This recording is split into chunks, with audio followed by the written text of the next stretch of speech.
Yo voy a revisar con ustedes algunos de los trabajos que se presentaron en relación a la detección y al manejo de lesiones precursoras en cáncer colorectal.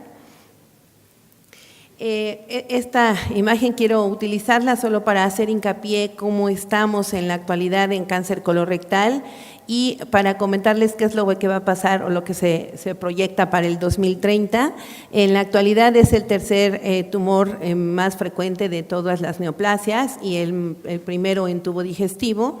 La mayoría de los casos se presentan o los diagnosticamos ya en etapas avanzadas y es algo muy importante donde quiero hacer hincapié y donde está enfocado propiamente mi revisión, es en la detección y el manejo de las lesiones precursoras, que es la oportunidad que tenemos para poder prevenir esta enfermedad.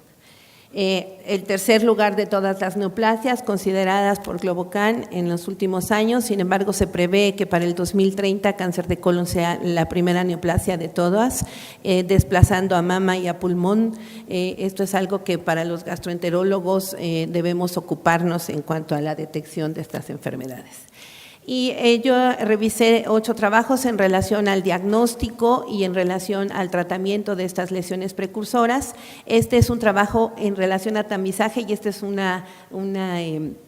que está muy relacionado al interés pues, general y en particular en relación al tamizaje. Este es un trabajo que fundamenta si es necesario o es pertinente la colonoscopía en estos pacientes o hacer una rectosigmoidoscopía, pero aquí quiero solo llamar la atención que este es un trabajo de Londres, del Reino Unido, donde hay un programa de escrutinio, de tamizaje muy organizado. En este trabajo se hicieron o se enviaron 43.800 pruebas inmunológicas de detección en heces de sangre y aquí llamo la atención, 51% solamente de este grupo devolvió la prueba. De estos, 1.8 fueron positivos y obviamente estaban relacionados a si estos pacientes eran positivos, tenían que hacerse colonoscopía. 81%, entonces solamente aceptaron la colonoscopía. Estas cifras no es propiamente el motivo del trabajo, sin embargo, en un grupo muy organizado, menos de la mitad responden, un porcentaje muy bajo acepta o encontramos positivos y una tercera parte de ellos aceptan hacer un procedimiento de colonoscopía. Entonces, en este grupo se encontraron 199 pólipos, 61% de ellos. El promedio de los pólipos fueron 2.5 por paciente, el tamaño fue un tamaño pequeño. Los que fueron relacionados a adenoma carcinoma fueron 172 y aquí lo importante, 2/3 partes de los pólipos o de las lesiones se encontraron en proximales a la flexura hepática. Y podemos ver que entonces la mayoría de las lesiones son pequeñas, se encuentran más frecuente en el colon izquierdo, sin embargo, es la ausencia de lesiones en el colon izquierdo no descarta la probabilidad de que tengamos una lesión en el lado derecho. Por tanto, la recomendación propiamente de este grupo es que 1 de cada 3 adenomas puede no ser diagnosticado si solo se realiza una rectosigmoidoscopía y obviamente estos pacientes siempre deben ir, o cuando estamos con una prueba positiva, siempre debe recomendarse hacerse un estudio de colonoscopía. En relación a cómo mejorar la detección de adenomas, que ese es el objetivo principal en las pruebas de diagnóstico de colonoscopía y la detección de lesiones precursoras, varios estudios se presentaron. Este es un metaanálisis donde compara la utilidad de un dispositivo endoscópico que se coloca en la punta del endoscopio, que es el endocop. Y que el objetivo de este dispositivo es, al ir avanzando o saliendo en retirada de la colonoscopía, va abriendo los pliegues y esto permite tener una mejor exposición de los pliegues y poder encontrar lesiones más pequeñas. Este fue un metaanálisis donde el objetivo fue comparar esto utilizando este dispositivo con colonoscopía convencional. Y lo que se observó fueron 8 estudios, fueron los que se incluyeron de 152 artículos revisados. Lo que se observó que de manera general en estos 8 trabajos el índice de detección sí aumenta en relación a la colonoscopia convencional, sin embargo en un subanálisis, y aquí lo podemos ver, o sea, todos estaban arriba de 1, pero estos 3 trabajos que fueron trabajos publicados donde incluían endoscopistas expertos que tenían más de 3,000 colonoscopías en su historia, no encontraron diferencia en utilizar este dispositivo o no. Es muy importante dentro de la calidad de la colonoscopía el seguir todas las reglas que ahora nos dictan estos indicadores de calidad y en general utilizar el EndoCoV sí nos aumenta el índice de detección, sin embargo la experiencia del endoscopista es muy importante para poder utilizar o no este tipo de herramientas. Este es otro trabajo en relación al índice, a mejorar el índice de detección, y esto es comparar varios dispositivos endoscópicos que puedan mejorar el índice de detección. Aquí se utilizaron EndoCoV, se utilizó el EndoCoV, el EndoRing, el ojo lateral, el FUSE, el uso de cromoscopía, de magnificación. Entonces se revisaron todos los trabajos que tenían, que habían sido publicados, donde se tenía la relación de utilizar el objetivo de utilizar estas herramientas y mejorar el índice de detección. Fueron 1,707 citas las que se encontraron, de las cuales solamente se incluyeron 115 trabajos con 52,000 pacientes aproximadamente. Y lo que se observó, lo que se pretendía era definir si las nuevas técnicas que se proponen pueden mejorar, y bueno, en general mejoran. Sin embargo, hay NBI como cromoscopía, la utilización de CAP, mejoran el índice de detección, el uso de mentol y el uso de agua o de hacer colonoscopias de inmersión mejoran la detección, y cuando se comparan estos métodos es mejor el utilizar el agua más la cromoscopía, hacer una colonoscopia de inmersión con cromoscopía ya sea digital o vital utilizando cristal violeta, y esto mejora mucho el índice de detección de adenomas en relación a otro tipo de métodos que se utilizaron. Entonces, la cromoscopía y la alta definición aumenta la detección de adenomas planos, pero no el índice de detección de adenomas. Otras técnicas aumentan el índice de detección, como les comentaba, EndoCoV, como endoscopía, EndoRing, pero la inmersión de agua aumenta tanto el índice de detección como la detección de adenomas planos. Entonces, es recomendable incluso el utilizar ya sea bombas de infusión para poder hacer esta inmersión, ya que se pretende que por lo menos podamos instilar 500 mililitros durante la colonoscopia para mejorar nuestra visión. En relación al tratamiento, varios trabajos en relación a resección endoscópica. Este es un trabajo de resección endoscópica utilizando asa fría.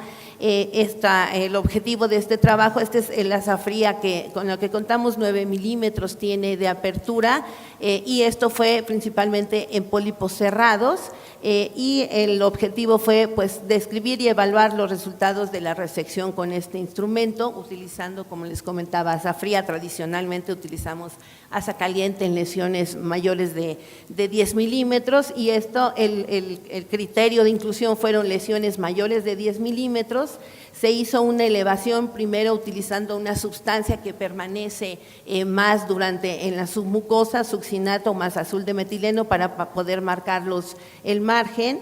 Después se hizo una resección en segmentos con el asa fría de toda la lesión, y se tomaron, y además se tomó de 3 a 5 milímetros alrededor de la mucosa normal, y después se hizo retiro de estas lesiones por succión y biopsia de los márgenes de la lesión. Los resultados se incluyeron 162 lesiones, 97% fueron proximales, 61 de ellas fueron mayores de 20 milímetros, y esto hace hincapié en los autores por la facilidad, aunque son lesiones mayores, que puedan ser retiradas fácilmente utilizando el asa fría. Las complicaciones que se tuvieron fueron 3 pacientes, uno de ellos tuvo una hemorragia mayor de 60 segundos y fue manejado con Hemoclip, y 2 de ellos tuvieron dolor abdominal, se descartó complicación como perforación y fue egresado el paciente al día siguiente. Entonces, estos autores concluyen pues que es una técnica efectiva y segura, el dispositivo es pequeño y permite hacer mejor manejo de estas lesiones y retirarla de manera completa. En relación a resección endoscópica versus disección endoscópica de la mucosa, sabemos que la disección endoscópica es una técnica difícil, más difícil que la resección endoscópica y que requiere de un entrenamiento mayor. Entonces, este trabajo pretende comparar los resultados del tratamiento endoscópico utilizando resección versus disección en lesiones de crecimiento lateral mayores de 5 centímetros. Y aquí compara los resultados en relación a el número de lesiones fue mayor con resección endoscópica, el tiempo del procedimiento promedio fue 37 minutos mayor en disección endoscópica, la hemorragia o como complicación fue similar en ambos grupos, R0 fue completa de 22 pacientes en disección y un paciente tenía lesión en la submucosa, y con resección se logró todo por la resección completa en segmentos. La recurrencia, esto es algo importante, hay una recurrencia mayor haciendo resección endoscópica, 12%, y el costo obviamente es mayor en disección. La justificación de esto, a los 6 meses se revisaron estos pacientes y se volvió a retratar con resección endoscópica, logrando el R0 en el 100% de los casos que habían recurrido. Entonces, este es un grupo de Estados Unidos, occidental, donde defiende más que la mayoría de las lesiones pueden ser manejadas de forma segura y efectiva utilizando la resección endoscópica, y que la disección debe dejarse para grupos que tengan la experiencia suficiente para poder lograr estos resultados. Este es en lesiones que están en recto, muy cercanas a la línea pectínea, con frecuencia podemos encontrar este tipo de lesiones. Este es de un grupo japonés, 19 lesiones extendidas que tenían cicatriz o que tenían residual post-resección endoscópica o que tenían lesiones mayores de 5 centímetros. El tamaño promedio de estas lesiones fue de 57 milímetros, pero vean hasta 170 los rangos que ellos manejaron. El promedio fue de 87 minutos. El R0 se logró en el 84%, complicaciones 7%, principalmente hemorragia, y bueno, es una técnica efectiva y segura y sobre todo preserva la función y evita la cirugía en estos pacientes, y este es el objetivo claro de hacer o de intentar hacer disección endoscópica de la submucosa en lesiones proximales o cercanas a la línea dentada. En relación a la eficacia y seguridad de la resección endoscópica, este es un estudio donde se evalúa la eficacia y la seguridad. Se incluyeron, este es un metaanálisis de la doctora Wong, que es ahora actualmente la presidenta de la Asociación Americana de Endoscopía, y presenta incluyeron todos los estudios donde estaban publicados resección endoscópica y que tenían mayor de 20 milímetros. Ellos analizan la proporción de la resección y la recurrencia y los efectos adversos tempranos. Esta es la propuesta de la resección que se revisó, y aquí incluyeron 55 estudios con 11.879 pacientes con una media de edad de 67 años. Se logró resección completa en bloque en el 91% de los pacientes, en segmentos en el 92%, y aquí otra vez la recurrencia a 6 meses en estos pacientes fue de 14%, y el 90% de estos pacientes que recurrieron fueron retratados de manera satisfactoria. La discusión en esta presentación de este trabajo es que la resección endoscópica para el occidente, donde tenemos menos experiencia en relación a disección submucosa, es una técnica efectiva y segura que puede remover la gran mayoría de los pólipos y pólipos grandes mayores de 2 centímetros, que una desventaja es la recurrencia, el 14% de ellos y 12% lo veíamos en un estudio previo. Sin embargo, pueden ser retratados y pueden ser manejados adecuadamente con resultados satisfactorios nuevamente en la recurrencia. Y este es el último trabajo que quiero un poco enfatizar. No debemos sentirnos, o sea, podemos manejar la gran mayoría de las lesiones con resección endoscópica, y la disección submucosa debe dejarse para la experiencia, cuando se tenga o se cumpla la experiencia y lograr los objetivos que se quieren. Este es un estudio para definir el número de procedimientos necesarios para adquirir la seguridad y los resultados efectivos en esta técnica.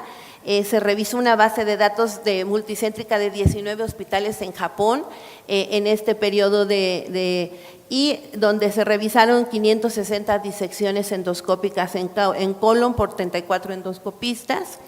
La experiencia iba de una resección hasta 112 disecciones endoscópicas en este grupo de endoscopistas, y los casos fueron divididos en 4 periodos de aprendizaje.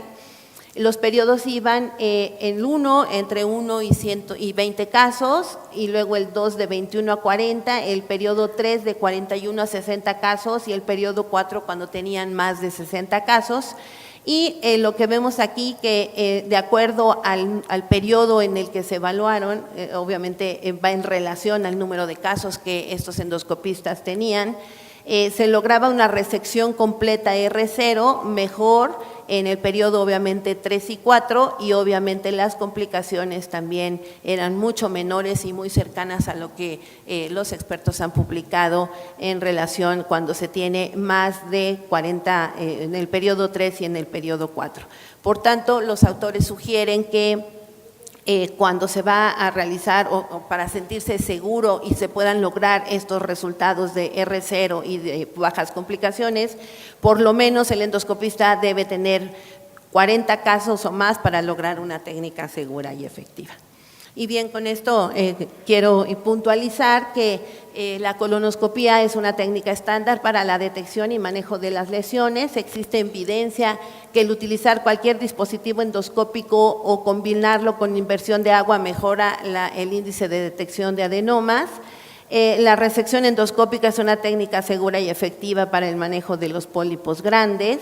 La disección endoscópica de la submucosa es una técnica efectiva y segura, pero requiere de un entrenamiento, y por lo menos es recomendable realizar al menos 20 casos o más para poder lograr los resultados que se publican en la literatura principalmente oriental. Y bueno, para finalizar, solo quiero hacerles un anuncio. Empezamos ya el programa de tamizaje de cáncer colorectal, al cual están invitados todos a partir del 1 de agosto en el instituto. Esto se abrirá al público en septiembre.